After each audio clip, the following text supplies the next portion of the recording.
So welcome back from the desk of Low. Man, this is a very special episode, man, because coming up, man, I had the CD for as long as I can remember, man. For as long as I can remember. I remember the first time opening it. I wanted to know what I was paying for it. Busting open the credits, seeing what my guy worked with. And who would have knew, like, all those years later, like, I would have interviewed all of those producers and all those artists who appeared on that album. It's because of this album that put me on to Pharoah Monch, the Beat Miners, Bumpy Johnson.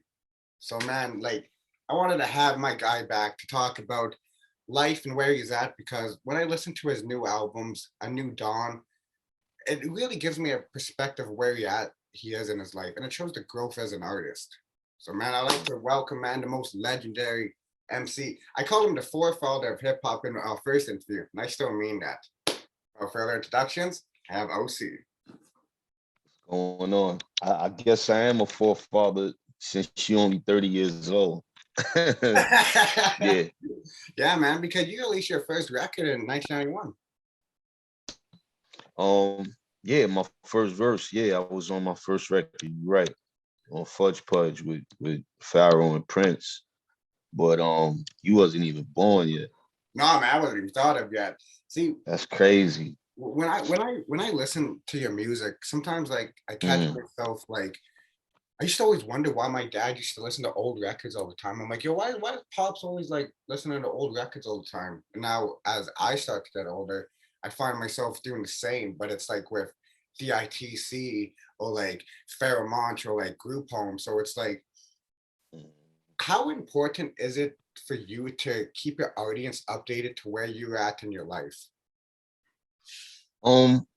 It's important to an extent, but people have to be interested in you first. Like, people always tell me, yo, when's the next project coming out? And it's like, I believe I told you a few years ago, like, you have to listen to my old stuff, to catch up to the new stuff. And some people are resistant to new. I mean, even me, you know what I'm saying? Like, that's just human nature. But it's at this point, I'm not trying to get people to basically keep up with me. It's so much going on in this day and time. It's like everything's disposable. There's so many artists, with so many rappers. Yeah. And, I just tell people at the end of the day, I ain't been a rapper since I signed the deal. Over time, I became an artist. So it's not my job anymore to promote to the people, yo, I got a new album coming out, blah, blah, blah, this and that. It's just too much going on. So you have to stay in the know with the people that's really actually cult into what you do. You know what I'm saying? And hopefully, they support you. See, like every time I hear like one of your interviews, like when they praise you, like you're never like, hey, yeah, that's me. You're very humble. You're like, man, wow, or like, thank you. So like knowing like the caliber of writing that you can do, what makes you like that? Like, what makes you say like thank you instead of being like, ha, yeah, I know I can do that? Because there's a lot of artists who do that. Yeah, I mean, I'm sure I did it a couple of times over the years, but I've been taught to yeah, nah, I just been taught to be a student. Like, you always a student in life and in music, you know what I'm saying? But in life in general first. Like we men first, you know what I'm saying? Like, and human beings before anything. And you don't want people to just flip on you. Like, at the end of the day, for you being an asshole, and it's no coming back from that. Once you get a reputation like that, and I definitely never wanted a reputation like that. I know everybody don't like me, but it's few things people could say bad about me, because I treat people like I want to be treated. So the artist thing, for people to say legend and this and that, that's your opinion, that's cool, but I'm still a student of it, of the game. That's just what it is. Man, see, that's good to know that, everyone's still a student. Because I used to say it all the time when people's like, oh, you're getting to the height of like a Doggy Diamonds. Like, nah, man, Doggy Diamonds is like my teacher. Like, I'm willing to learn as opposed like, yeah, I can do that. I can do that. So like, I understand where Right. you're coming And from. he's my young G. Like Diamond Doggy is younger than me. So that's my young G. He came up, he's a few years younger than me. And he was in a group long time ago, Little Bastards. I met Doggy Diamonds on tour, on the First Source tour. So, I shout out to Doggy because, he came a long way and he pioneered a lot of the stuff that, as far as podcasting and stuff like that as well. But yeah, you want to be known for how you interview people, just like I want to be known for uh, good music, you know what I'm saying? But you want to be known for people to be like, damn, man, I'm interested in clicking on King's joint. You know what I'm saying? Like, that's just how it is. That's how you want it to be. But we have to work at that every day. That's why I say, going back to the other thing, students. Mm. Wow, I never knew that you were new Doggy Diamonds. Wow, that's kind of crazy. Here, shout out to Doggy Diamonds, man. That's probably one of the only podcasts that's why I actually interviewed. So because I'm a student, I wanted to have a conversation with him and learn from him. But like when you were my age, like what were you doing? And like I think it just molds like everybody because like I remember hitting you up, thanking you, like, yo, man, ever since I interviewed you, I interviewed like all these heroes, and you said like you would have got those interviews anyway, but look at it as we both helped each other. Went back and listened to that interview, and man, there's so many gems. Like, because I never got to experience a park jam. When you're like telling me Right. stories about the park jam, it's like wow, like I was. But I do that for the younger generation. The younger generation will never know what that feels like or what it is to be like interviewed in a magazine, like how you have, because that's dead. Mm-hmm. You know what's crazy? None of that's that far. It's only 30 years off. See, you 30. It's only 30 years ago, which is not a long time. It seems like a long time, but I mean, I'll be 50 in a couple of days. May But 15th. yep. So people don't understand that hip hop is still young. I believe I told you this. Like, I'm older than hip hop Yeah. on paper. You know what I'm saying? It's been around for 20 something years. I'm older than hip hop on paper, but in the music business aspect, but it's been around longer than me. You know what I'm saying? It's been going on outside before the record music business even took to it because they said it wouldn't last. You know what I'm saying? And look now. Well, and like it's like the most universal language. Like, yeah, I'm pretty sure other genres like unified people, but I don't think it went to the extent like of hip hop did because you can see at all aspects of the world how well this culture impacted the world. Like, it's no denying it.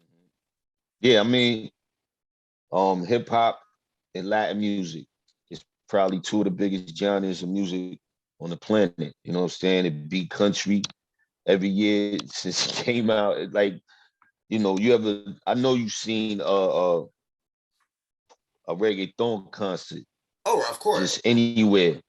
It's millions of people or if hundreds of thousands of people out, in the festival, if not a million, just to see one person.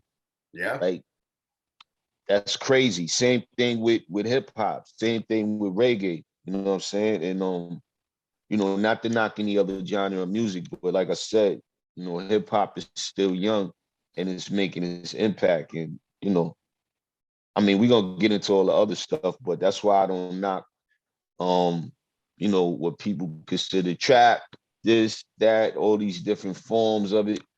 It's hip hop. It's just kids doing it their way. That's all. Yeah, because it And elevates. making up names for it.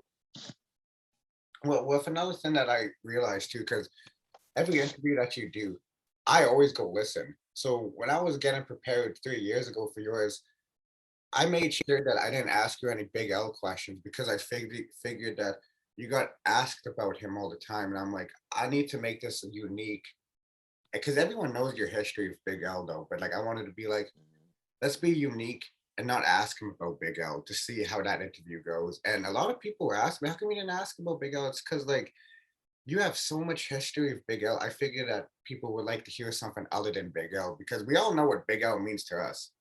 But as the Right. time, I just wanted to ask you one Big L question. Hmm. When you met him in high school, because you got to see him grow into like the person who he was as a businessman, do you think that it still plays in my head sometimes if he was still here, if he was still here with us, do you think that he would be at the stature of what Jay or Nas is at today? I mean, definitely. He he went in the ground with a gold record. Like that's some irony for your ass. Like, and he probably laughing wherever he's at. Like, I never got a gold plaque personally. You know, I've been on projects that went gold and platinum and stuff, but I know he laughed at me, Finesse, AG, like, damn, y'all still doing it and y'all ain't never get a gold plaque for yourself. But with L, man, L is younger than me. So L was in high school when I was already doing my thing. He was young. Finesse discovered him. Yeah, he was a kid. Like he was I was the last member to come into the fold, but me and him were the last two to be to be brought in. And Finesse discovered Big L, as a high school kid. And he used to pick him up after he got him signed to Columbia from high school. And I seen the Big L that came out of school after he graduated. And, he toured with me a year or two later. But dude was about to be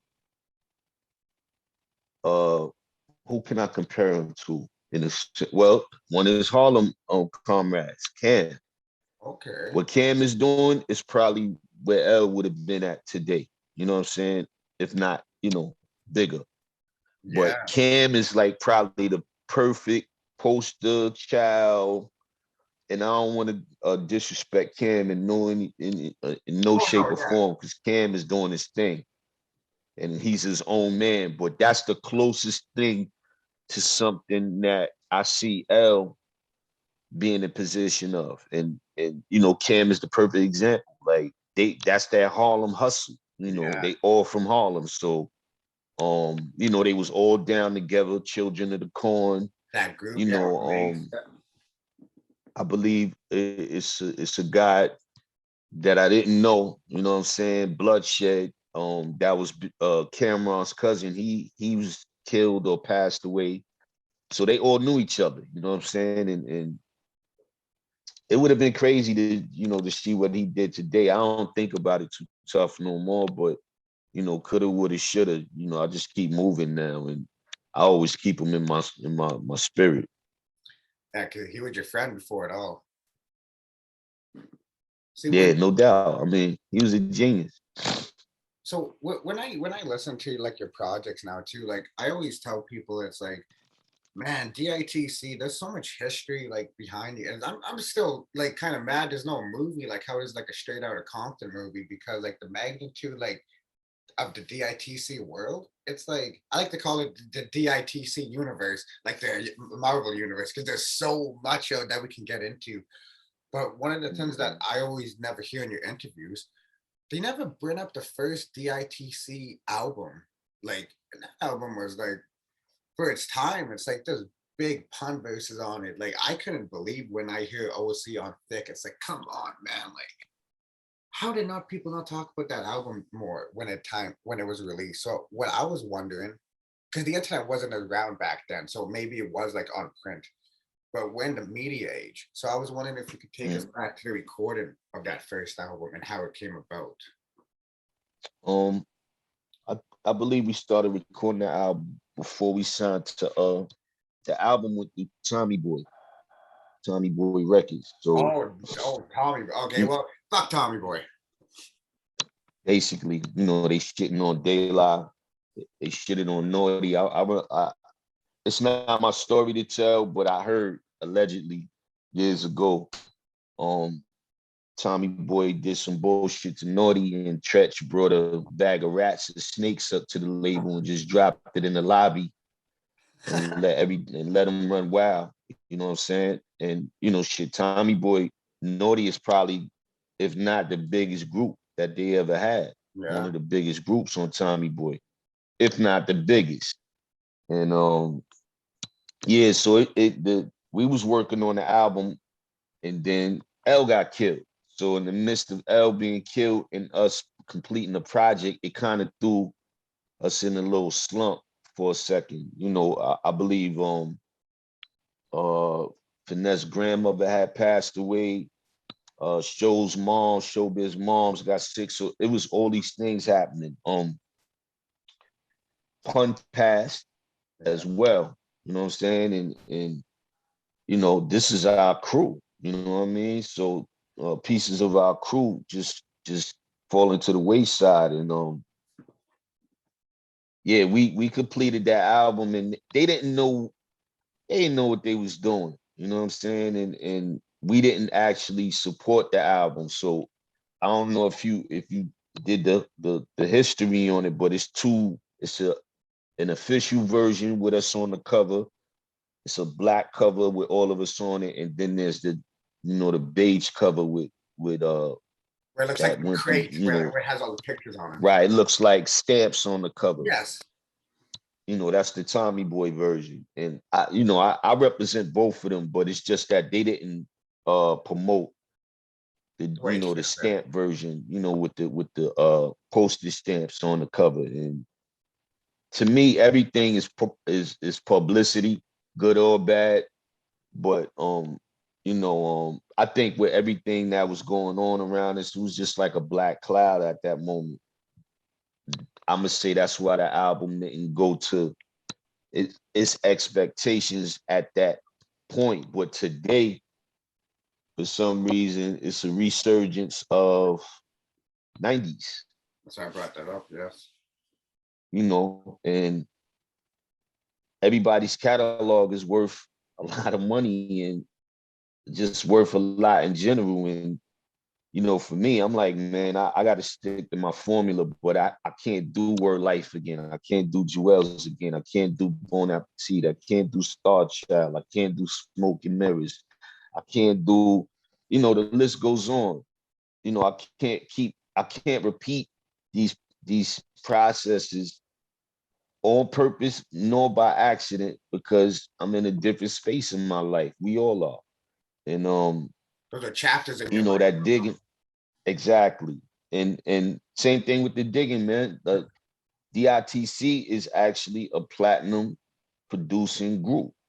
Besides, me being a artist, a rapper, AG and Ness and Diamond, but Diamond is a producer slash rapper, Yeah. Finesse as well. You know what I'm saying? Of course, Joe is doing his thing still, still getting number ones on the chart, to this day. And Yeah, even of Khaled. Khaled. yeah, the digging thing is really a platinum producing group. The plaques speak for itself. Buck, how can I forget Bucky? Buck probably got the most Extensive hardware on the wall discography. of anybody. That's the person you really need to talk to Oh, we did. Oh, we because did already. right. And I didn't even see it. See, I'm slipping. I gotta go back and look at the interview. But Buck is the one that he has the most success as a producer out of the crew. And that's just by default. He just outworked everybody. Yeah, because man, because even with the production on Jules, how crazy was it for you to actually get an anonymous fan hit? She's like, "Yo, I got your masters." Were you did you have to say is this guy playing with me? On Jules, No, what you talking about? I remember in an interview you said that some anonymous fan got a hold of you saying that I got your masters for Word Life and Jules, and then that's how Oh, right. Yeah, recent. Yeah. And it was just like, but he actually wasn't a fan, so to speak. And I hate that word, man. But he just basically works for a record company and he stuck it to him. He was like, "Oh, you're not gonna tell these artists that they got their masters, like they can retain their stuff." I'm gonna tell him myself. And you know, I ain't throwing nobody under the bus, but Pharaoh got his back. You know what I'm saying? With Internal internal affairs. affairs. That's how I was, you know, I got hip to what I was due back to me. And you know, I'm like, yo, man, this is why you can't, excuse my French, shit Oh, on no people. worries. You know what I'm saying? Because you know, if you mean to people, eventually it come back the karma come back to bite you. If you cool with people and everybody, like I told you early on, everybody ain't gonna like you, but for the most part, I'm well liked, you know, and people mess with me, people fuck with me. So you know, people give me things under the table, information. You know, it could be somebody I totally never met in my life, and they'll give me a jewel and be like, yo, you know this such and such. And I'm like, well, let me check this out in my mind. And I come back and say, oh wow, like, yo, thanks for that. And I've known people all my life and I don't consider them friends. And I've known people for a short period of time in my life. And I feel like they've been friends with me all my life. So if that makes sense, Oh, it that's where does. we at. It does. Yeah, because actually, Mr. James, sorry, Mr. Fairmont is like that. Because talked to this guy for like 2 years, and he says like, "Yo, hold on for the interview. Hold on for the interview." I didn't know he was gonna give me the biggest interview of my life of Daryl Jones and Marcus Machado. He's like, "I told you should have. I told you Wagner was worth it." I'm like, Yeah. Yeah, March is like that. Like, but he's calculated too. That's what's extraordinary about dude. Like he's calculated in everything he does. I mean, the 13 album I heard that album maybe is seven, crazy. 8 years ago. Yeah. You know, it's a few songs that's new on there, but what y'all hearing is old to me. Yeah, because you seen the because he wanted to do that for that was a passion project for him, and you actually got to see Hmm. like all of the stages leading up to it. And I find it crazy how you're born on May 13th, and that number means so much around him, and you're big. Like it's just like, yo, this is destiny. Yeah, nah, that's my A alike in a different dimension. Like me and him, I just recently told him that, like, yo, you ain't realize like 13, and he was like, yeah, of course. That's why we all connected. And I was like, whatever with your spiritual shit. Like you ain't even think. He said I thought about it and laughed at me. So I understand now too. You actually moved out of New York right before the pandemic. And you kind of knew something of that magnitude was going to happen. Like, did you just know because like the way that the world was going, or like it was just kind of like the signs from like overseas? It's like, man, that's going to come over here. Nah, I just felt something was gonna happen to me. Like we all out of tune. We all have a gift. We all have the gift of being in a part of the universe. Like we all living and breathing organisms, right? So I don't know. For some reason, I just never listened to my intuition over the years. Um, being your age, I never thought about death, so I never thought about my mortality. None of that. Like most of us, we don't think we're gonna die. We don't think we're gonna get sick. Any of those things. And for some reason, the past 5 years, I've been having a knot in my stomach. Don't ask me why. I don't know what it was. I'm not a swami. I don't have a crystal ball, but this was the first time in my gut that I was worried about my well-being, my own self, and I'm not sick of anything. And things just happen, man. Like you know, it might have been something. Like I said, we all connected Oh yeah. somehow, some way, if that makes sense. And some of us pay attention and some of us don't. And I really, really pay attention to my intuition now, you know, because I didn't listen to it before. And it just happened that, you know, when I left New York and and I did my last show in February. That's when the me, Martin, and Prince actually did it. I believe I told you did our last show in February of last year, and everything went crazy after that. like the day after the pandemic Oh really wow. swept through the Yeah. country. Yeah, yeah, Oh, yeah. I just landed from Chicago, and I ain't did a show. None of us did shows ever since. and like I understand, like you didn't write it. Like you started writing recently, I heard. But during that time you weren't writing at all. Nah, for what? Like, I didn't want to talk about no pandemic stuff. Like, I didn't want to talk. It's still things going on that we still don't understand. So, got to be careful what you put out in the universe, right? And I didn't want to put out anything that was, how can I say it? Just dragging people down and making people feel a certain way, because that's exactly what have manifested at the moment. I would have talked about everything that was happening. So I say all that to say, I said I'm gonna wait it out. I was antsy to record, but I said I'm gonna wait it out and see what's going on. So now's the time for me to, start getting back in the kitchen. But um, in the meantime, March put out his project, the 13 project with Marcus and Daru. Apathy's about to put out his project. Oh yeah. Um, you know what I'm saying? I think I seen Mike Geronimo about to put out his project. DMX is Prometheus album's coming out. DMX Exodus. Shout out to D, man. That hurt my heart to see that, because he's probably one of the most, if not the most honest artists on the planet. From day one, like he never hid anything. If you know him, you knew exactly what you was getting and who he was, and his pain, his despair. But he was a genius artist, like, and I said that from day one. Like, it was nobody fucking with DMX, especially in his lane. But yeah, I'm ready to rock now, man. Like, but I still don't know what's gonna come of it. You know what I'm saying? I don't know what I'm gonna talk about. It's gonna be, everything's gonna be on the fly of what I'm feeling and what other people are going through.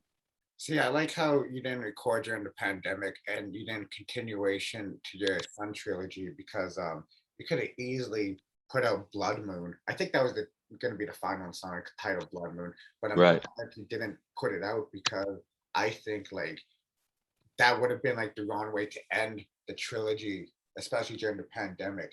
Like I would like to right. see like the album after the panda, and you can call it something like Sunset, and that could be like your final album because I'm pretty sure like when you get wiser of time, you want to have something to say goodbye to the game with. Right. Well, I don't think I'm gonna put out a third album. I think it's taboo at this point. Like, the world forever changed. Lives Yeah. have forever changed. People are gone. Some of us lost people. Some of us are real sick.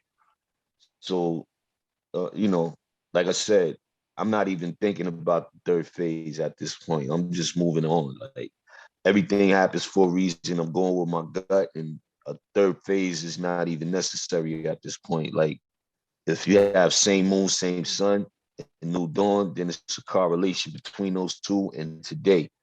So Yeah. that's how I feel about it. Um, this next project, I'm gonna just probably get on some real style on them type of shit. I just want to have fun.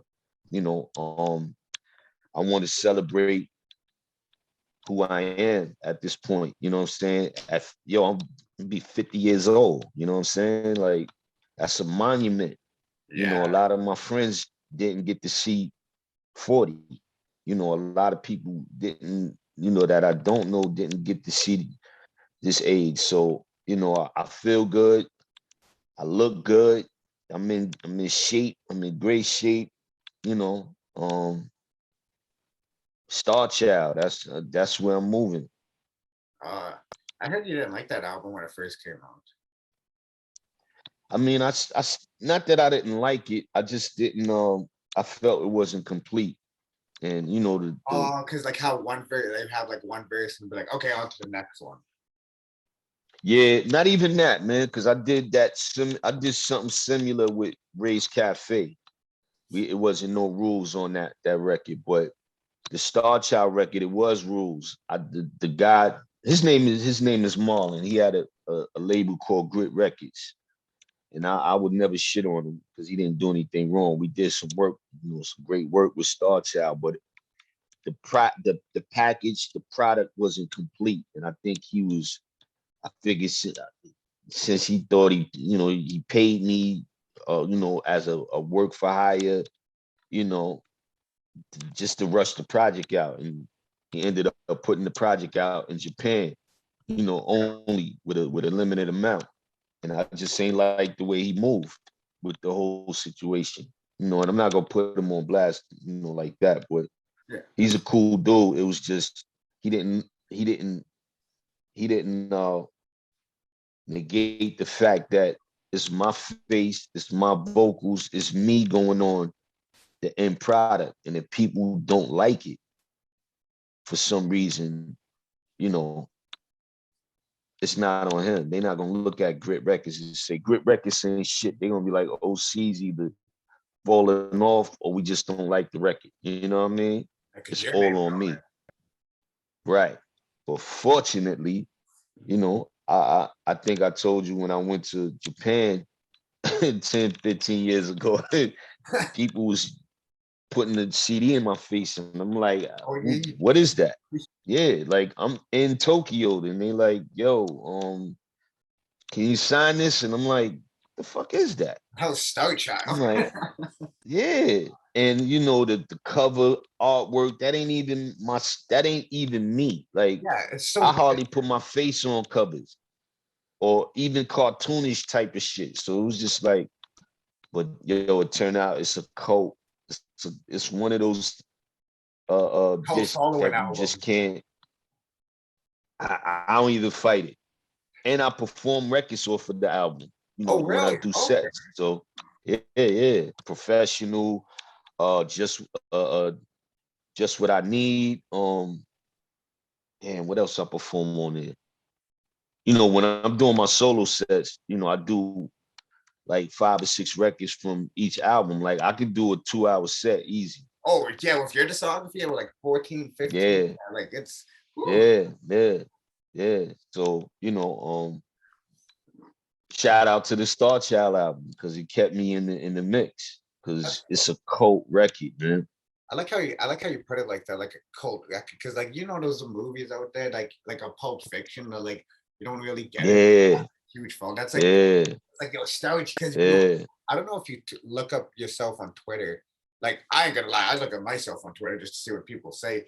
But when I look up artists Hmm. that I like listen to, like there's so much like you, for example, they always talk about how rare the Star Child album is. And it's like, do you guys know the history? Do you guys have it in physical? It's like there's so much cult history. Like a lot of going back to Jules, even though like Hmm. that's the most a well-known album though, people go to that over Word Life. And I don't like how people mix those albums up too. They're like, oh, I got the Word Life album and it's Jules. It's like, no, bro, Yeah, that's different. yeah.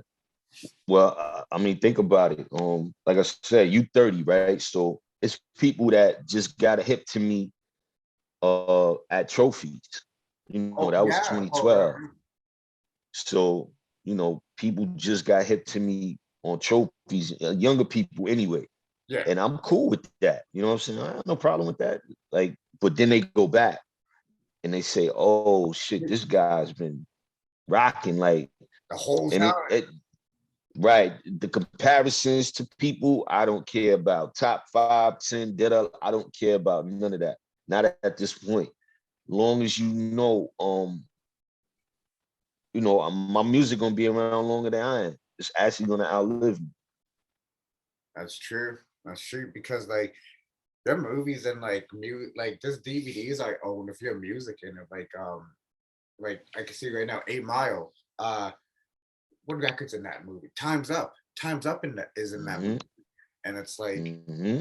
what was that like? Because like to know like this guy Eminem was like wanted you because like he could have picked anybody, but it's like he showed like so much. Like, he showed Juice Crew love, D.I.T.C love. Like, what was that like? He showed everybody love. He showed damn, let me think about this real quick. He showed um he see M is a battle rap. Most battle rap dudes know basically everything about hip hop. Oh yeah. Him, Black Thought, um, Pun. Like Pun used to, we used to freestyle, of course, obviously up at shows like Stretch and Bob, Wild Man Steve, all these college radio Oh, yeah. runs we used to do. And just knew everybody's verses.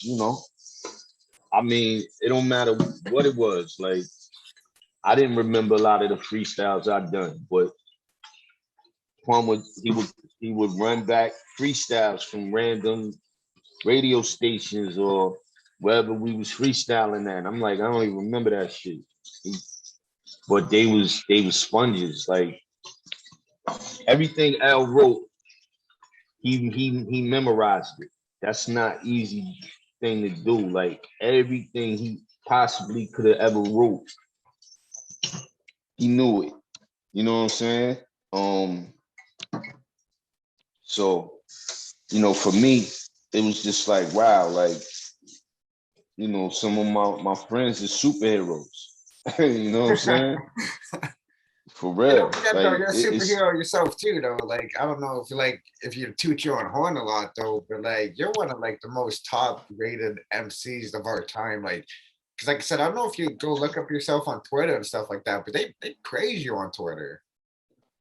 I guess. I mean, I don't even I pay attention to it to a degree, Okay. but man, I'm too old to be getting big headed and still feeling like if it's too many. It's a lot of dudes who doing their thing. So that's not why at this point. That's not what I'm looking for, so to speak. I don't know if that makes sense. No, Like it does. it's too many guys out here. Mickey Facts, um, the Saigons. Like these guys is younger than me, so you know, um, Like the I Bennies. believe Ransom, yeah, the Bennies, the Griseldas, the Ethos, the Rome Streets, like it's too many to name, man. Like they carrying on tradition, so I did my job. You know what I'm saying? Um, No, that's facts. I like what Ransom is about to make a resurgence. Like Ransom is probably from my era, a little younger than me, but Ransom was always dope. Like Yo, that's this ain't crazy. nothing new to me. It's crazy how you know People Ransom. believe, yeah, of course. That's one of I know, Jersey's right? finest, man. I mean, he's the top most viewed interview on the platform. So, but man, I've been telling people about Ransom since '07. It's like, yo, you guys gotta tap into. So, but I like how you said that, the resurgence with him. Yeah, because he's not new to this, but dude was always on point. It just sometimes, our time, it's sometimes it's just not your time yet. You know what I'm saying? And if you rocking and you still doing your thing, you're gonna everybody get their 15 minutes. You know what I'm saying? But what you do with it is on you, and some of us really do this, and that's why I said somebody like Ransom is a perfect example of what I've been doing for years. Like, he's been around for a minute, but then he in people's minds he got cold, which he didn't. He just You just reshuffled stopped. his deck and was like, "Yo, I'm gonna make some moves," and boom, now he's doing his thing again. He never stopped. He took a breather, took a break, got his ducks in order, as we would say, and now he's doing his thing again. And he's a hell of a MC though. Oh He's yeah. a hell of a lyricist. You know what I'm saying? And but like I said, for me, it's not. That's not my cup at this point. I'm not trying to be the best. I don't pay attention to people. The praise, yeah, to a degree, but I earn that. Okay. And I've never been in the talks of top 5, top 10, dead or alive, whatever. And it used to bother me, but it don't bother me no more because I know what I do and people know what I do. I see. I like how you About to named. take this garlic right I was now. gonna say. I see you getting right over there. um. Yeah. So I like how you said like the names like Rome Streets, Ito. What I like about Buckwild, and I really think like we need more producers like of his Buck stature. working with all of them. Yo, exactly. He'll be working with That's what he does. so That's what he yo. What you seeing is a light workhorse of Buckwild, but this is why this guy got so many platinum and gold plaques. Buck stayed on people's projects from east to west to the Midwest to the Southwest. Like, so he fits perfect with what these guys are doing because they actually continuing on what we started. exactly. And that's a great thing. You know what I'm saying? Like, I'm not mad at that. Not mad at it at all. But Buck is in on he's in on it right now with these younger dudes. Like, and they know what Buck does. So it works. He's always with and I don't know these brothers that well, but they're Canadian, so I gotta show my Canadian brothers love. Daniel's son. Yo, Buckwild, when I seen Buckwild go build with Daniel's son, I was like, yo, so when I see that, I see I don't even know this artist that well, but when I see Daniel's son's crew, there's an artist within his crew that reminds me of a young OC. He has so much potential. He puts everything into his music. Family Game Black. I don't know if you're familiar with him. That gentleman right there, I would like to see you two do a record sometime because the way that he talks about you, man, it's like I need to see that. And I don't even know dude that well. That's crazy. It's just like Drake's producer telling me and Buck, you know, 40. 40. I'm like 40, me and 40 correspond a few times overseas, the power of social media. Wow. And 40 is, to me, 40 is a hip hop head. I don't care what people feel about what he did for Drake, or it's it's only popular because it's sold a gazillion records. But yeah, what you gonna do? You know what I'm saying? Like that's what they do. But 40, 40's a hip hop head, and 40 shows me and Buck love, and a lot of other people all the time. You know what I'm saying? But that shit blows my mind because I wasn't the one to pay attention to things like that. And I'm gonna be honest, him and a few other people who are on a higher platform than me made me realize because they pay attention or they support my movement.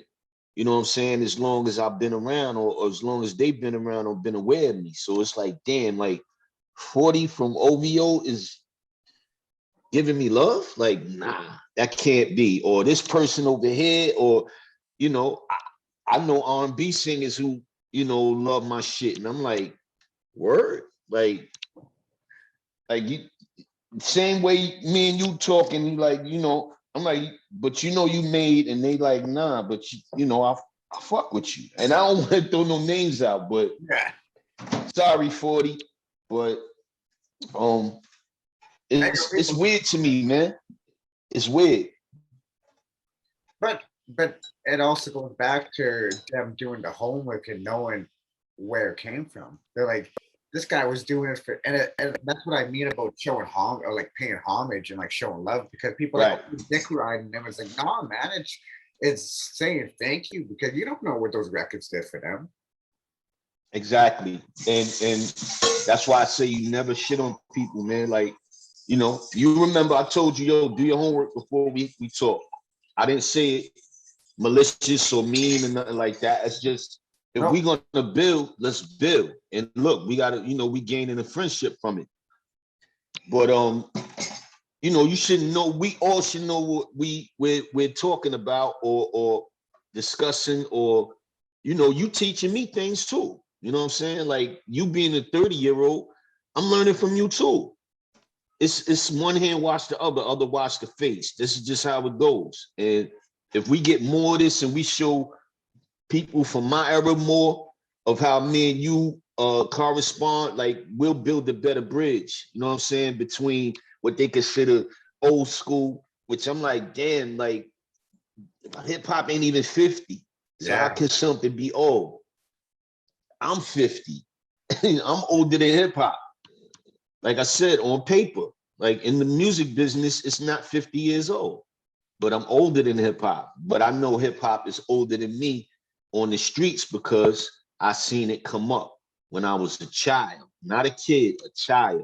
I've seen park jams. I've seen all this stuff growing up, late 70s, early 70s. And everything should correspond with each other. So I'm learning from you and you learning from me. And we bridging gaps, having conversations. And we ain't gotta agree with everything either, between each other. Like that's who we are. And see, like that's the whole reason why I started this podcast is because I had so much knowledge of like artists like that were before my time, and I go tell these kids, it's like, no, we don't know them. It's like you should. So like Yeah. that's why like Just don't get big headed because your podcast gonna get crazy big. And you know, just don't get big headed on me. yeah, no, hey, I will remember that. I remember that because I tell Pharaoh all the time. I'm like, yo, Pharaoh, when I get to the Joe Rogan level, everyone that I interview is coming. We're all gonna party like Dave Chappelle. Exactly. And that's we open up we supposed to open up doors and bridges for the younger generation. That's how it's supposed to go. That's how you keep things going, man. Like it shouldn't be no hate, no ill will, ill malice toward the younger people. Like, I'm still young, but you're younger than me. You know what I'm saying? And like I said, I don't know more than you. I just been around longer than you. Sure. And you still have, I don't know more than you.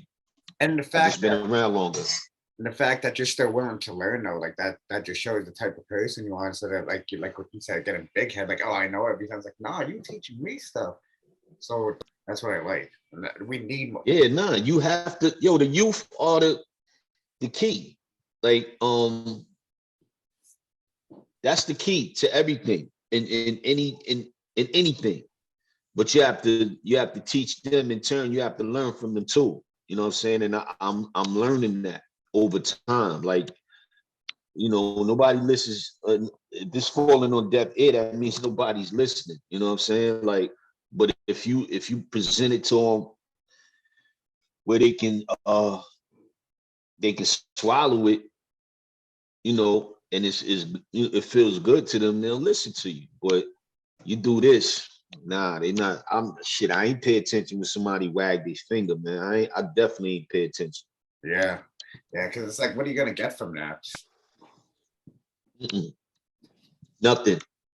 Resistance. That's it. I understand you're a very busy man now too. I got a couple more questions for you, and then we can get on with our days, man. But hey, my day's already started. Ain't no such thing as busy, man. We living. Let's rock.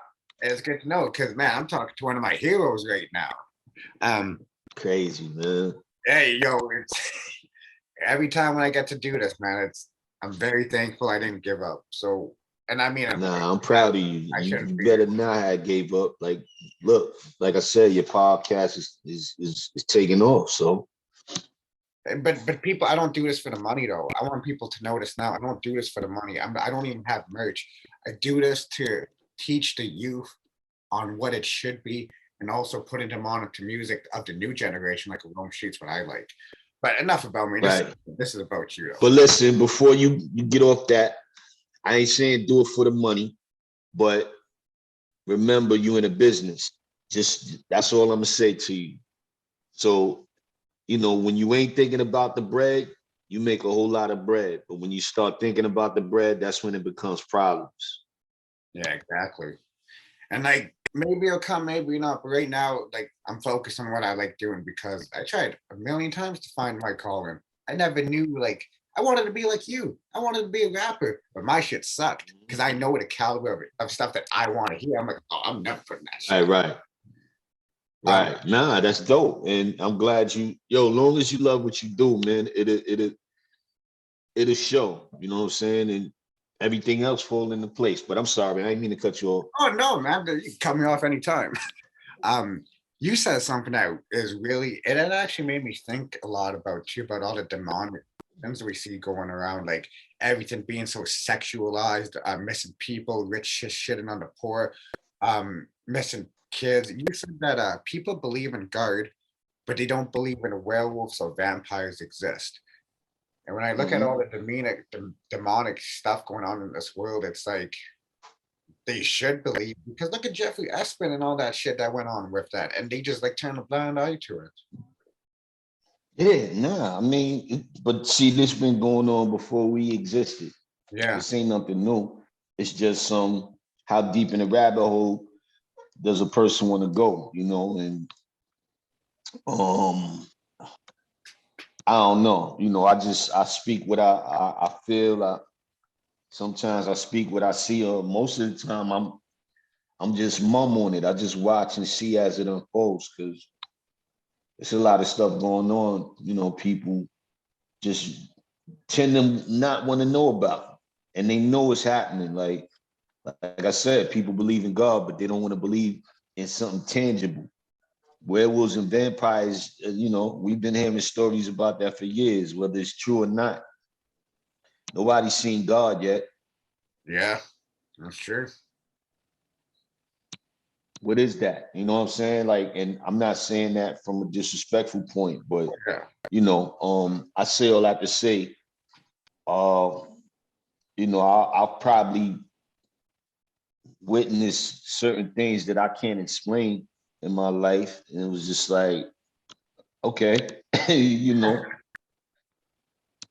I've been in places, in Europe where, the room changed, the room temperature in the room, or just, you feel uneasy or things yeah. of that nature. And it's just like, I can't wait to get to the next city. Like I want to get the hell out of this hotel and wherever I'm staying And at, because things go bump in the night. but the way that you worded that though, like I think like the way that you worded it, like it makes people think, and it's like because you can word that so many other ways, but the way that you did, it's like it makes so much sense because we don't know what God looks like, but we have this quote unquote knowing what a vampire or werewolf looks like, but we don't know what God looks Right. Well, we have an idea from like. The Bible, entertainment, yeah. what a vampire or what a but everything has some type of truth to it. That's just me. Everything. Oh, that's So, true. I'm sure if we go into what's a famous forest in Canada that nobody's ever really it has to be like a dense part of Canada that Oh, nobody's ever, CB. you know. We used to go fuck around in. Pardon my friend. We used to go screw around in this mountain called CB. There was abandoned cabins. There Mhm. was life there, but not anymore. Exactly. So, everything changes form. You know, people die, but we don't actually know what that means until we're gonna experience it firsthand one day, right? All of us, anybody who's breathing and blinking and uttering words, but energy only changes form. So what does that mean? You know what I'm saying? So you go into places that hasn't been habitual habit been frequented by people in years, and things start happening and shit start floating or whatever the case may be. People only see it to I always say, um younger cats will listen to me more if I put a bag of money in front of them, because they know at the end of that conversation they're going to get that bag of money. That's how most people are. It has nothing to do with just young people. It has to do with keeping people's attention and making them understand or making them believe something. See, I think the bigger You picture know, behind that is the jewel that you get out of that instead of the bag of money. yeah, but it's just it's rhetoric, but in a sense, but it's literal to some, because if you put $1 million in a briefcase in front of people and tell them, yo, at the end of this conversation, No matter what you take away from it, it's yours. They're gonna sit there and listen to get that $1 million. So That's true. it's I want the jewel. You know what I'm saying? I like having money and stuff too, but it don't rule my world. You know what I'm saying? It's kind of crazy how you got a song "My World" and a record called "Jewels." Yeah, like this is my life, man. This is our lives. It's not a game. This is what I do. So when you look back on everything that you've done, do you like sometimes like just throw on your old records to take you back to because these records are time chapters of your life. So do you just like sometimes Right. visit and then like every time I play like the what is this record called again? Far from Yours. That just makes me just think of this girl I used to date named Joanna. And so when I listen to your records, like do you do that? Do you throw on your old records just to be reminisce about like your time in your life? Not really. Um, the most I've listened to my music in the past few years is probably um Same Moon, Same Sun and New Dawn. Yo, those records is spooky to me. Just because of what you're It talking spooks about me. records. Yeah, and a lot of that shit came to fruition. And you Yeah, know, yo, yeah, I did. I, you know, people are acting crazy. Like, the polls, people don't believe in energy. People. So the polls shifted. I told you about that before. Like the North and South pole shifted. Like Huh. it has everything to do with life on Earth or in our universe as we know it, right? And it changes people's attitudes and how people do things. And you know, I remember at one point, I like porn, so I used to look at porn, but it's so much with social media, women showing their body so much, like and being nude and naked and you know, showing their ass and tits. Like at this point, who wants to watch porn? It's It's right in front it's of in your front face. of us every day. Yeah, every day. So that's rhetoric, but I'm dead ass. If any men who say they don't like porn is liars, Yeah, or didn't watch yeah, porn you're in one lying. form of fashion in their life. But I still have to say, like, yo, it wasn't a norm for me, and it's because of the time, but it wasn't a norm growing up seeing naked women Yeah. Well, just as a normality. It was frowned upon, and it's not. It's only 20 years ago. yeah. It's 15 years ago. Shit, 10 years ago. Like it wasn't a normality. It's nothing shocking about that now, and I feel like that's there's something wrong with that. There is. The norm, things that are not normal are considered normal now. To see somebody being killed in front of a camera, Yeah. I don't watch that shit. I've watched it a couple of times, but I don't watch things like that. You know what I'm saying? I don't give my energy to that because to me that's not good. That's not good energy. Yeah. And it's not who wants to see a person lose their life on camera? And especially when they could have prevented it instead of just standing there and filming. It's like, what the hell are you guys doing? That's what I don't like about Yeah, like, even if this could have been prevented, just to watch. yeah, That's the whole thing about social media.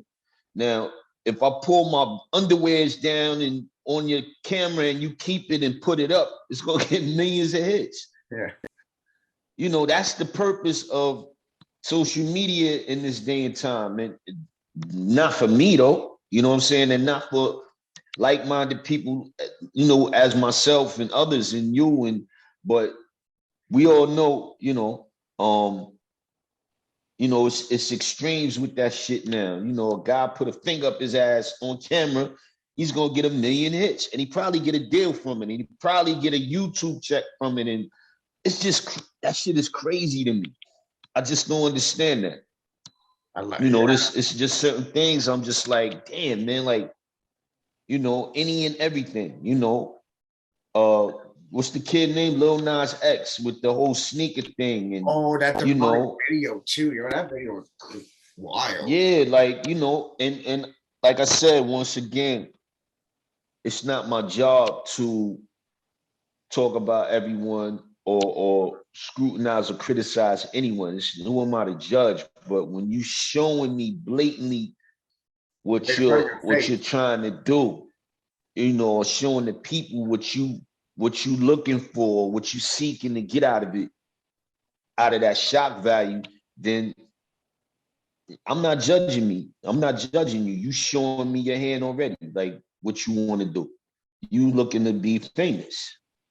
And I can't fuck with that. You know what I'm saying? Like, I got 35.6 thousand followers on IG.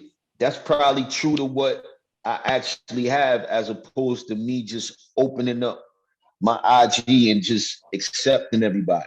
Like, I can have probably a 500,000 or close to that, followers, but that's not true to my following. Like, 35,000 people ain't nothing to cough at.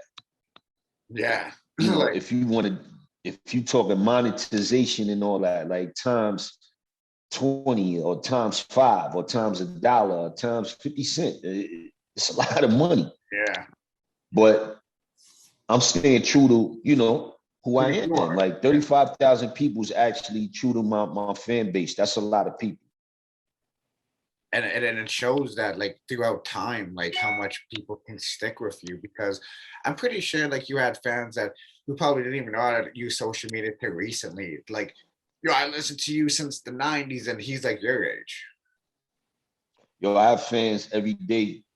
And like I said, I hate that word, man. Supportive, yeah, I supportive. have people who support me, and yeah, I get that. Yo, I didn't even know you was on IG. Or, yo, can you add me to Facebook? And I'm like, am I still on Facebook? And like, yeah, I'm like, I gotta find my password. Like, but I'm glad people discovering me. Shit, ain't nothing wrong with that. If you didn't know I was on there before, I'm on there now.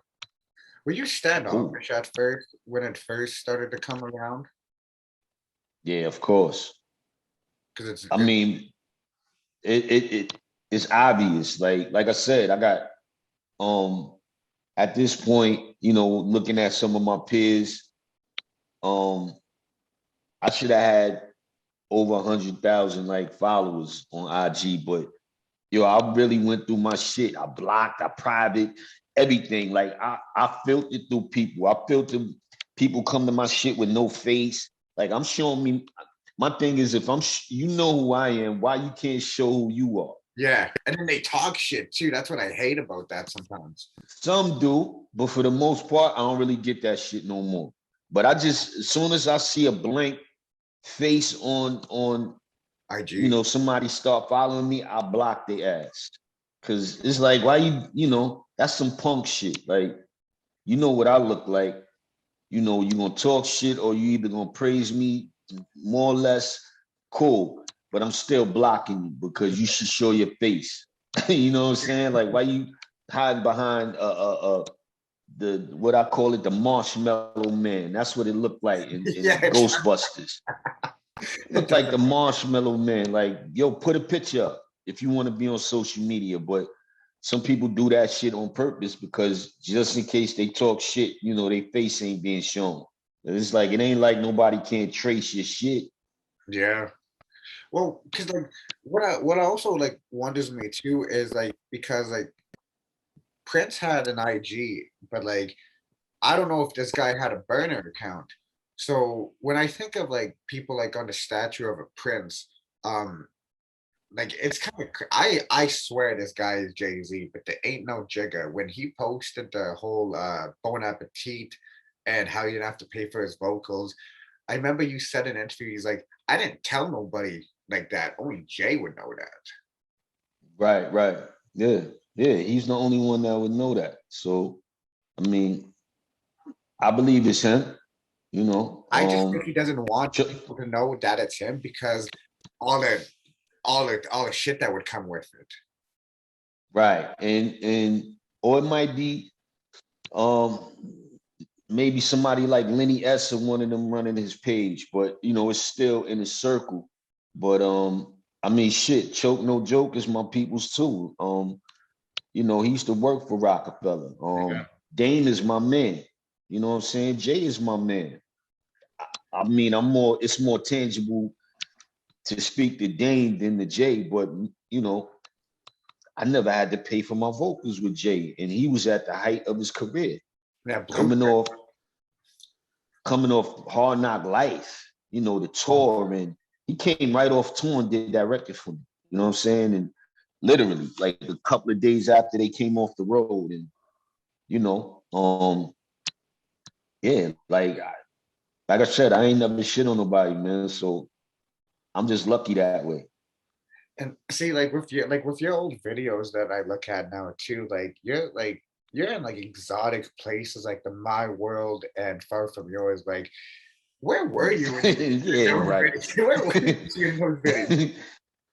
Nah, that was the only exotic place I shot a video at. I Oh, was what? in Oh, okay.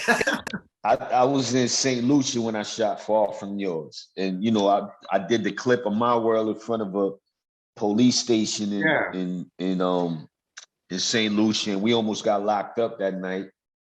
But because we didn't have permission for it. But shit, I remember us buying out all the Henny in that town, the Hennessy in that town that night. You know, it was crazy, man. I had super fun. But that was probably the only place I did something like that. And, you know, See, I was at the curious. end of the day, think about it. You don't even need, you know, all that money came out of my budget. Like all that money I had to recoup. Cause you Actually, don't even need all that shit to shoot a video these days. Like the same stuff y'all got your hands on you can do it on your phone. is this exactly. Exactly. I think Beyonce did one of her videos on her phone, if I'm not mistaken. Like Freddie Gibbs and Madlib did Pinata on an iPad. Pinata. Pinatas, they did that shit is super dope. Like, you know what I'm saying? Um, like what was dude name? Man, he gonna kill me for this one. A guy named Benny though. He's a movie producer, if I'm not mistaken. Now Nick Quested, few other people that was part of my you know, doing videos with me and coming up. Like these guys are in the movies now. You know what I'm saying? Like I was in the wrong business because these guys is getting $1 zillion budgets. They pulling off movies, um, and you know it was a waste of money. It was a waste of money, man. But But you live and learn, and I have fun doing it. but I was just gonna say that. But you had the memories, and that's like something you Yeah, can't like just like say, "Oh, I didn't want that." They're there no matter what. yeah. Nah, I wanted that. Like, but it just, you know, it's just a memory. It's a part of my history, and I'm cool with that. You know what I'm saying? And I had fun out there.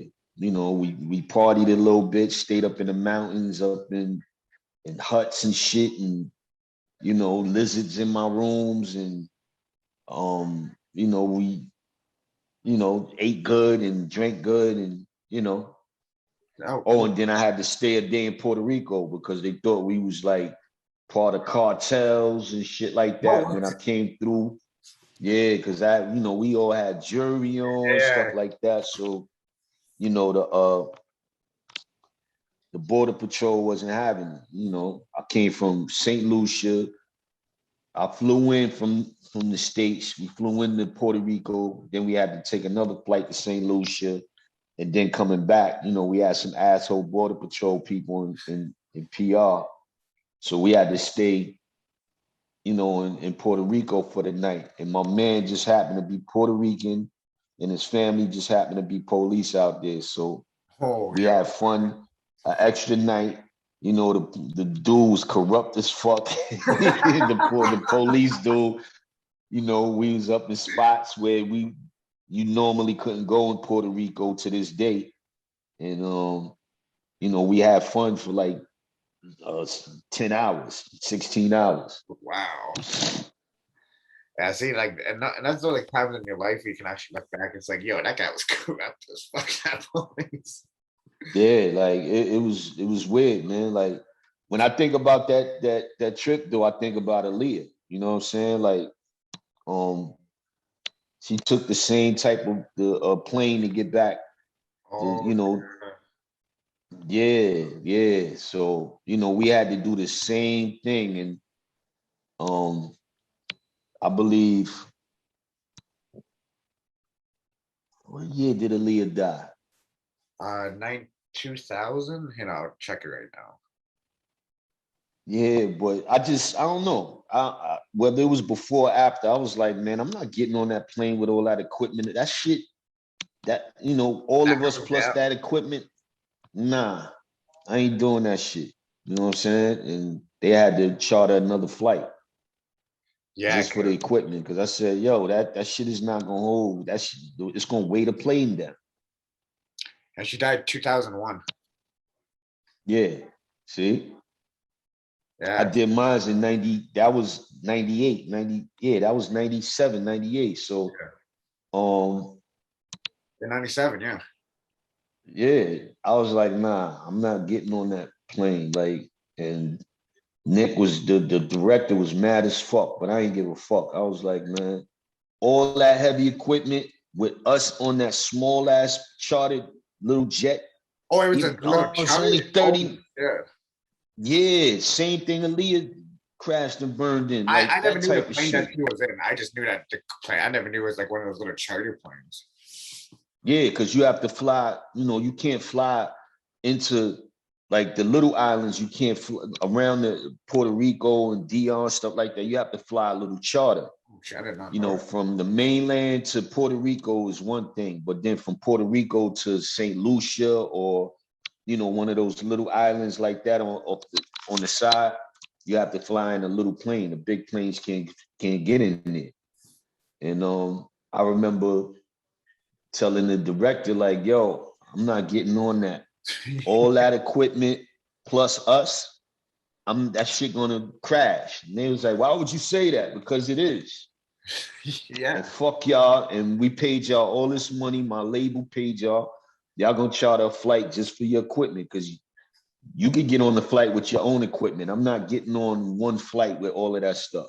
yeah, because you don't know how much I can pay. If it's a little charter, like I seen those planes, like even when they land, it looks like it's gonna like just Shit is, yo, you get on it look cool from outside. Like some of them like the G5, G4, G3, like them planes come in certain, that's why they call G4, 5s, and because they small, they get bigger. You know, the more money you got, the more money you can charter. Like, you don't see Fat Joe on a little ass plane. He's too big to be on a little plane. So he has to charter a big jet.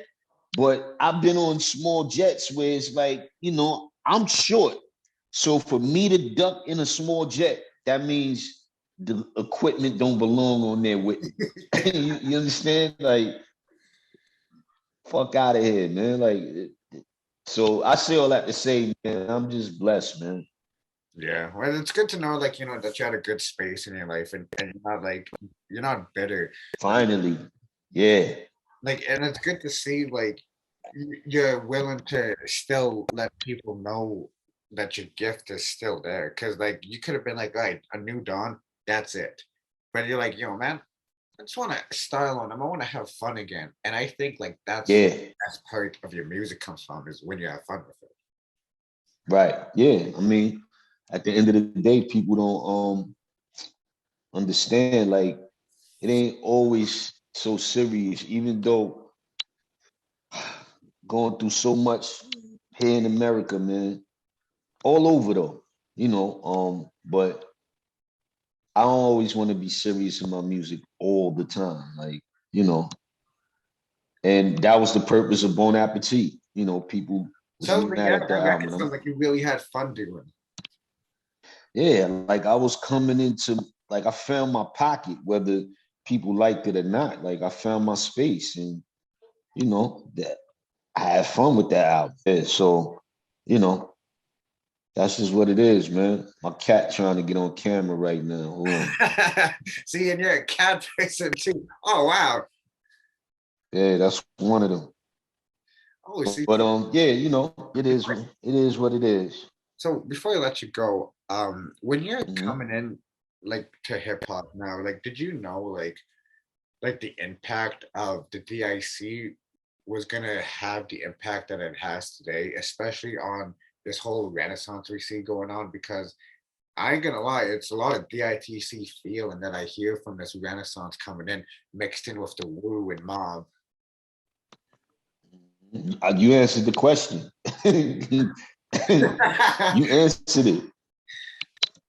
But like that's Nah, it's dope. Like it keeps me going. It keeps me in the mix. You know, I'm I'm I'm happy Vinny and them. I'm happy Etho and them. I'm happy Roman them. I'm happy all these dudes. Rashid. I'm happy all of them is doing their thing because it keeps me in the mix. You know, they're a continuation of what we started, but they're setting their own precedents. You know what I'm saying? And their own presence in this game. And we gotta respect them for that. Like, I'm not trying to keep up with them. I don't believe they're trying to keep up with us, but but they they learn have their own movement. but they learn from you though. Of course.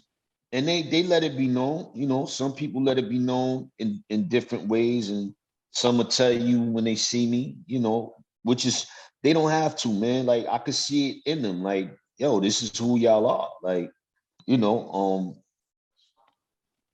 Joey Badass, all that. Like these guys is what they not faking no funk, man. They doing what they do because New York, New Jersey, like that whole this is I'm the movement. yeah. That's just what it is. So yeah, it's a resurgence. Like, they said about jazz years ago. What is that shit? Like, you can't play those notes, and you know, you can't play that note. That don't make sense. And Charlie Mingus and Charlie Parker and all of them was like, we could do what we want. You know what I'm saying? And that's exactly what we did. I think I'm gonna do a little bit of jazz research because I never knew that there was so much, but like you can't play that note. Really? Like I Yeah, need they shitted on jazz, man. They shitted on jazz for a long time. And, you know, jazz actually ushered in a whole nother genre. uh, genre of music. But, it's powerful. They broke the rules. Same way hip hop did. Like, we jazz, we actually the bastards of jazz. That's what I say. Hmm. Some of some of the hip hop is a bastard of the jazz players because they didn't get their proper due. You had the Dizzy Gillespie's and a few other people. Miles Davis. But then you had people like Herbie Hancock and Quincy Jones who, they if they would have just strictly stuck to jazz, they would have been lost in the sauce. So they had to change up. And look, Quincy's probably he gave us Michael Jackson. He Yeah, yo. gave us Off the Wall and Thriller, man. Like And Thriller. that's I still that's one of those I, albums that will forever live on. yeah, but you talking about a go listen to I'm gonna write it down. if you listen to Beyonce music, some of her solo records, go back and listen to Off the Wall by Michael Jackson. That's probably the poster child to all the R&B stuff, even in hip hop, R&B and hip hop records. That Off the Wall album was too black, so to speak. Hmm. And Quincy said, "Oh, it's too black. Cool. It's a cool album." But then he made Thriller. He said, "All right, I'm a what y'all consider commercialized. I'm a commercialize." And then they did the movie around the song and the album, and Yeah. the rest is history. Hmm. I'm gonna listen to. Well, I'm gonna do some research on jazz. I'm gonna go back and listen to Off the Wall today because Yeah, you're giving me some life lessons here because I never knew all that about jazz. So every time I think about jazz, Yeah, I'm like, yo, OC told me about that. yeah. Quincy Jones was a kid, running around behind Ray Charles and all of them, like, what I'm saying? And he was into jazz at first, you know. He was going overseas way back when, playing instruments for people and being in bands and stuff. And then, like I said, the jazz wasn't something that, it was quote unquote nigga music, and jazz probably, all of the acid rock and all that, everything that you hear, real fusion driven, it's from jazz.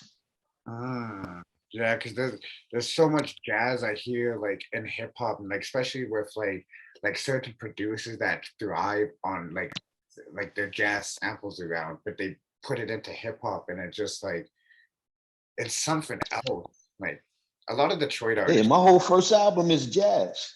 Yeah, well, yeah, actually, when you go back and look at it, weirdly, yeah, it My is. whole album is jazz. Um,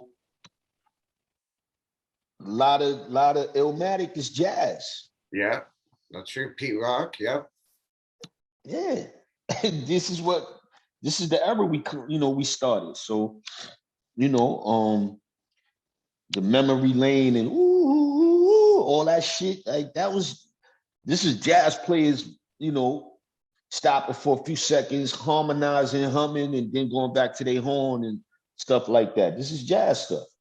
That's a real musician right there. Too. Not to say hip hop because hip hop has its own authentic feel to it. When you put in like your heart and soul with your lyrics, like and when it hits people, it's like the music it's just different that way. I tell people because like yeah, you can make microwave music where you party to, but when you actually like resonate with it, I think that's where it lasts on like jewels. Like there's so much quotables that last. Right. But like I said, Word Life, the title track, the Yeah. bass line, doom, doom, doom, doom, doom, doom, that's an upright bass. Like that's jazz. That's all jazz. My whole album, first album, like it was a jazz album, so to speak. Like we was definitely influenced by the jazz, you know what I'm saying? And um I think Manifest and stuff like that, songs like that from Gangstar albums. Oh yeah. That's all jazz samples. Yeah, it is like especially with daily operation. Yeah. Um Joe and AG first album, Runaway Slave, or Oh jazz samples. yeah, how can I forget about that Runaway Slave album? Yeah, because that Showbiz and AG album. Yeah, Yeah, yeah, yeah. Like, I wasn't we wasn't the first ones to use the bass line to well, I was a James Brown sample, but it was jazz infused for Fudge Fudge, my debut verse on Organized Confusion album, but Showbiz used that for Soul Clap. He did like 5 or 6 different versions of it. This is what jazz players did. We did everything, so to speak, to what the jazz players did. And oh man, like they don't get enough credit. yeah. Because like that's true. Because we hear about all these other genres like the Rock and Roll Hall of Fame or like the pop, where it's like, where the hell is the Jazz Awards or like the Jazz Hall of Where Fame? you think the Rolling Stones and Mick Jagger and them come from? Jazz. Howlin' Wolf and all these people and Oh, yeah, how the record, the movie was made for them Cadillac records and stuff like that, the movie. And the young Rolling Stones come to watch these guys record and all that. Like this is where they got their styles from. Ain't no, simply put, like, they came to the States. And um I remember on the James Brown Get On Up documentary, James Brown bust the Beatles ass on stage. They said, "You're gonna open up for them." He was like, "So I'm opening up in my country for the Beatles and I'm just as big as them, I'll go on before them. Probably He went shut on, if you down. look at the movie, he went on, he rocked that shit, got on stage and told them basically follow that. And they looked at him and shook their head like shit, like, Jeez, you know. But you know, we all it's no color line in music, man. that's true. Color barriers you know, in our world, in our minds, is gone. You know what I'm saying? Like it's when we in the real world, that means you, me, when we somewhere and somebody blatantly, you know, some color shit. But you know, in the music business, there's really no color lines to that. You know, as far as with the artistic side and the you know, the journalistic side of things. But other than that, no. Excuse me. Because we're all human. I always tell, I know racism won't go away, but it's just like it still fucks me up because like we're all the same. And I think like with the younger generation, we're gonna see a lot less of that because like our generation we learn to accept everybody for who they are. Right. I hope it does, but you know, in our lifetime, we seen a black president, and then we seen Donald Trump. Like so, you know, I hope we don't see nothing crazy Yeah, because you know because we my already parents seen a black president like something they never thought they'd see in their life, in their lifetime. and that was big when that happened. Like there was like that gave me a little bit of hope for humanity too, because it's like they said this would never happen, and then Obama, Yeah, and it yeah, was but it's the idea of it. We don't know the institution. The yeah, idea of it looked dope, but you know, it ain't. but behind it It though, yeah, it was still an iron curtain. You know what I'm yeah, saying? Like, they didn't let us you know, all I play didn't. I in it. got right, right. I didn't get too excited because I know what that was. Yeah, Like a lot of other people did, but that's neither here nor there. yeah. Well, see, man, this is it's been a great conversation, man, and I just want to say, man, I really do appreciate this, man, because I had this for a long time, and I always knew I was going to talk to my heroes. I just never knew it'd be for the world to hear. So I appreciate you. Do you have any, before I let you go, do you have any encouraging words for the youth? Have fun, man. Be smart. Um, work smarter, not harder, and have fun. And you know, just enjoy your life. I think that's the perfect way to end this, man. Man, if you made it to this part of the interview, go listen to A New Dawn. You can see where this artist, this individual, my friend, is where he's at in his life, man. You'll always see him, man. You always get in my books, man. Man, anything you need, man, That's what's let me up, know. man. And I appreciate Likewise, man. Let's keep it going. Like, you know, I'll probably let you, you know, hear some new stuff when it start to materialize, just to see where I'm going and see what you think. And you got to be straight up honest, though. I will. If it sucks, I'll tell you, man. I'm not feeling this whole season. And if it sucks, yo, it sucks. I That's won't what it hold is. on that. But yes, sir, when it comes to the music. Nah, people not honest enough no more. So, um, you know, when not to hold you up, but when No, no, shit it's okay. hits the cutting room floor, people don't know about it. Like you don't know what uh was on the cutting room floor for Jewels and Word Life and you know projects. So, you know, Bon Appetit was for Jewels, but it just didn't make it. Oh, wow. You know, yeah, that record was already done. It just ain't make it onto Jewels. You know, I kept it, and I didn't know, you know, Jay would clear it or not. So, you know, I can only imagine about like how much unreleased mixes and like original versions you have to your old songs that we would never that you keep for yourself, if that makes sense.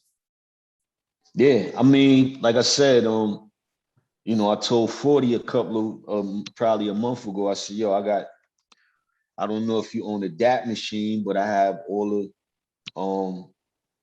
I have the album on that for Bon Appetit, and I asked 40 if you want to remix some of this shit, I'll send it to you. You just gotta demagnetize the DATs, you know.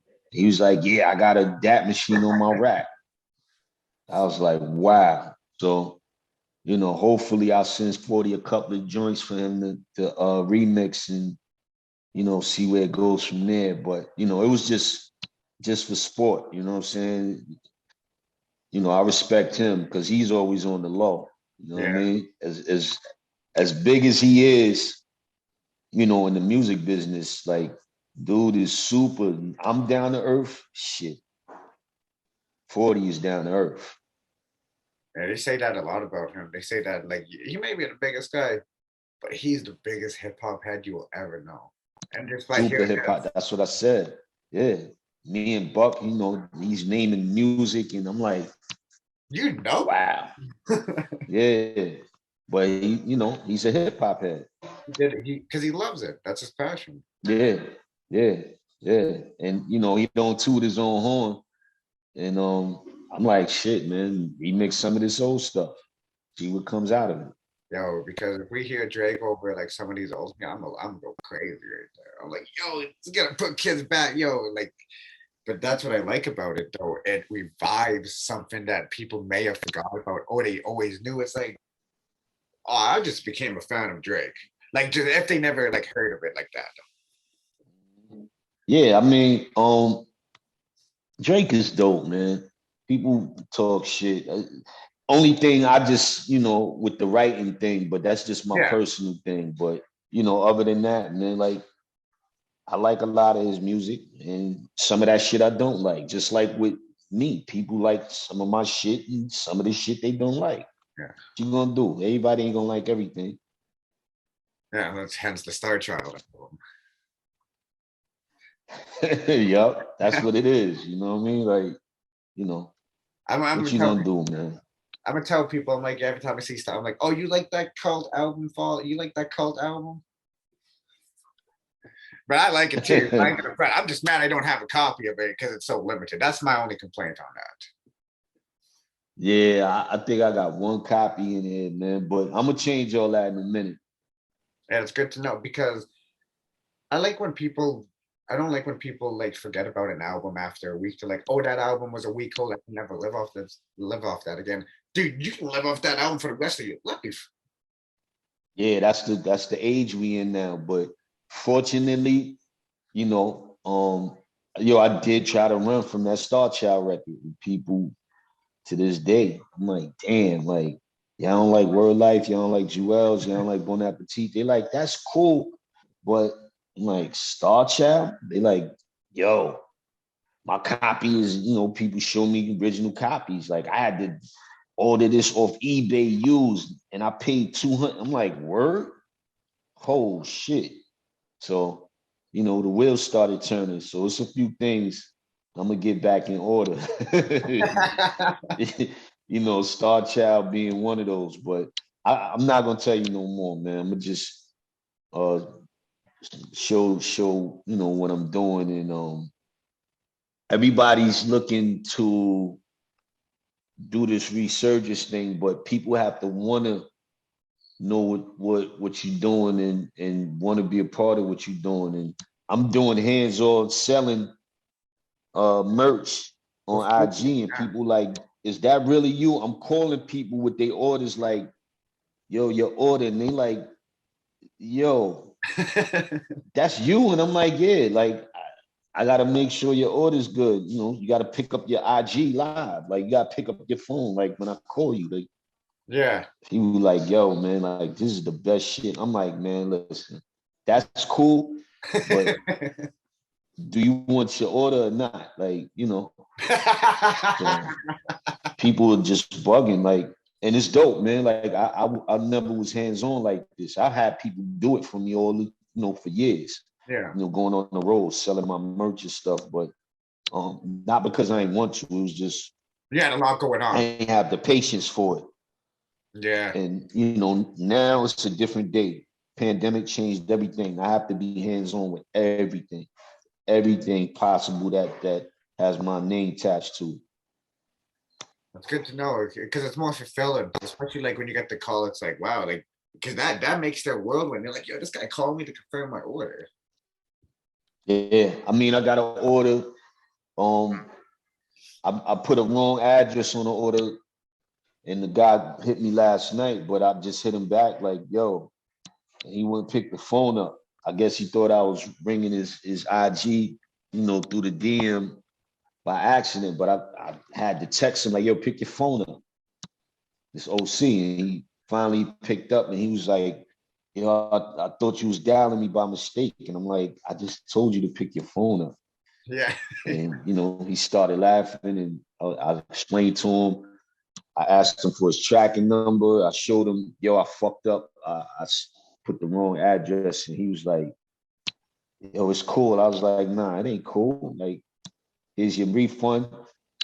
When it returns back to me, I'm gonna send this back to you for free, and I'm gonna give this to you on the strength as well. And he like, Oh wow. nah, you don't have to do that. Oh, and I'm like, yeah, I have to. Like, I don't want you to feel like you got jerked. You know what I'm saying? Like, this is my name on it. You Hey, you're know, a real one for that. It all shows the integrity. So I gotta salute you for exactly. But I ain't gonna hold you, man. that. Hey man, you can hold me all day. I don't care, man. I appreciate it though. But hey man, OC man, you're welcome back anytime, man. When you release music, I'll probably be in your DM again. Like, yo, can we do this again? Um, you're very humble. Indeed. You're a very humble person, man. So I look up to you and I appreciate you. I appreciate you too. Whenever you just need to build, let's just build. Or, you know, if it's something that you can't possibly connect and I happen to know whatever, just let me know and I'll I see won't what I ask for could do favors. or if it's possible. If anything, I'll ask you how your day's going. You That's more. supposed to, man. Nah, you supposed to. If you need an assist on something and I can, it's within my power to do it, why not? I'm not like that, but I do appreciate it though. Well, it's always on the table, man. Hey You're a man, good dude. hey, I appreciate it. Hey, you a good dude too, man. So like I said, anything you need, man. Oh, and this will be out next week as well too. But anything you need, man, Okay. I got you. No questions. Nah, you my young man. Like you doing your thing. You know what I'm saying? So I appreciate like you took time and you did your work, your due diligence early on with me, and you could have cursed me out, been like, "Fuck you, I ain't doing shit." But I seen you was serious about it, and look, like I said, you got some joints under your belt right now. That's amazing. Yeah, man. It's just yo, you guys played a big part in my life. So this is all one big dream to me.